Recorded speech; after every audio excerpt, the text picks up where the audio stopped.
Internet. My name is Rabbi Sandra Gazinski, and here is the weekly TorahByte. This week's Torah portion is actually a double Torah portion. It is Parshat Nitzavim and Parshat Vayelech. Now, fear not, because these are the two shortest Torah portions in the entire Torah. So combined, they are in fact still shorter than most single Torah portions. What else is interesting about these two Torah portions is that the names seem to connote opposites. Parshat Nitzavim means to stand strong and firm, resolute, unmoving, unbudging. More than just to stand, but to stand strong. And the word Vayelech means the opposite, means to go. Not to sit still, but to actually travel, to walk, to go. What is even more interesting is that if you would ask anybody to take in a sense, a look at the Jewish people over the course of history, both of these words would seem to properly define a hallmark characteristic of the Jewish people. Nitzavim, on the one hand, we are a people that are very strong and firm, unbudging, resolute. Over the march of history, we are still here. We are still with our identity, and we have not really in any real degree abandoned who we are as a people. And we have stood strong over the course of history, standing in defiance of persecution and genocide and exile, etc., etc. And on the other hand, it is also correct and fair to say that we are a people that are very dynamic, and that to a certain degree we do not stand separate and apart from the cultures that we find ourselves in, but we actually adapt to the cultures that we find ourselves in. Ashkenazi and Sephardi, Roman Jews, Babylonian Jews, Ottoman Jews, all have added their spice to Judaism, and Judaism has joined in these cultures. We have always been strong patriots of wherever we are, and we are a very adapting people, and innovation and sciences, etc., have always been part of the Jewish story.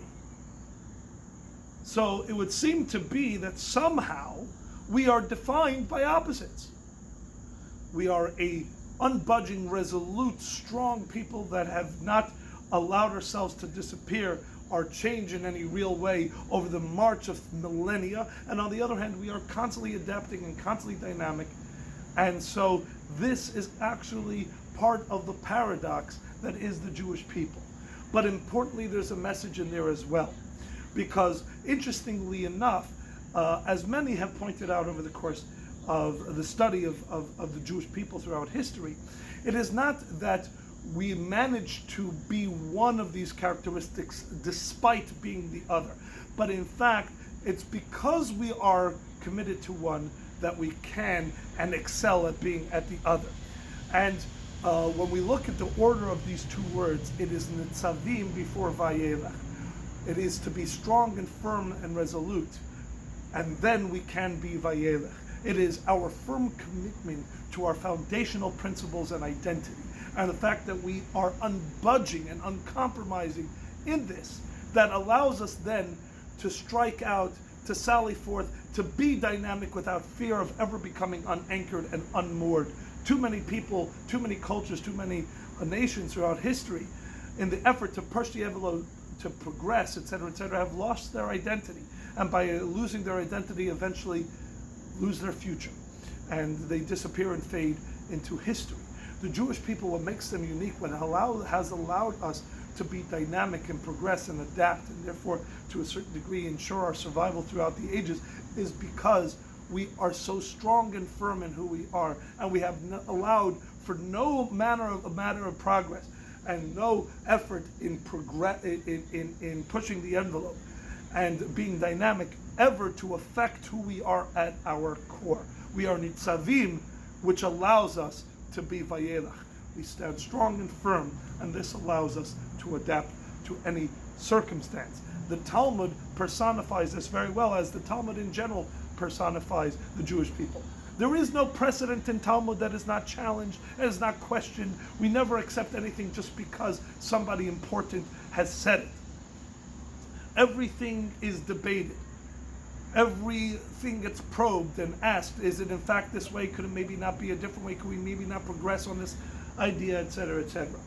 What allows us to do this is not because we have this anarchic sense of our past, that we are looking to do away with it, and we are looking to ever progress beyond it. The opposite, we have a deep respect. The Talmud has an extremely deep respect for the foundational principles, and obviously for the Torah, an unbudging commitment and an unwavering faith. But this is in fact what allows us to, in a sense, push the envelope without concern that we might topple the entire foundation, because the foundation is strong and firm. And so, by all means, question and probe, because this will not cause an existential or structural threat to the entire foundation. This is who we are as the Jewish people. And in our own lives, we have to define what it is that is foundational, what it is that defines who we are at our core, and that we have to commit to preserve it and to keep its integrity without any compromise. And when we do that, we can then allow ourselves to progress and be dynamic and to adapt to any circumstance that presents itself, because we are not afraid of losing who we are at our core. And as we prepare for Rosh Hashanah, this is an important point. A whole new year, but still the same people and the same traditions. So Shana Tova, let us embrace the new year with any change and any new direction that it leads us, but at the same time know that we do so without losing who we are at our core, by remaining true to our identity, by being proud Jews, proud of our heritage, proud of our tradition, and forever the Am Yisrael Chai. Shabbat Shalom and Shana Tova.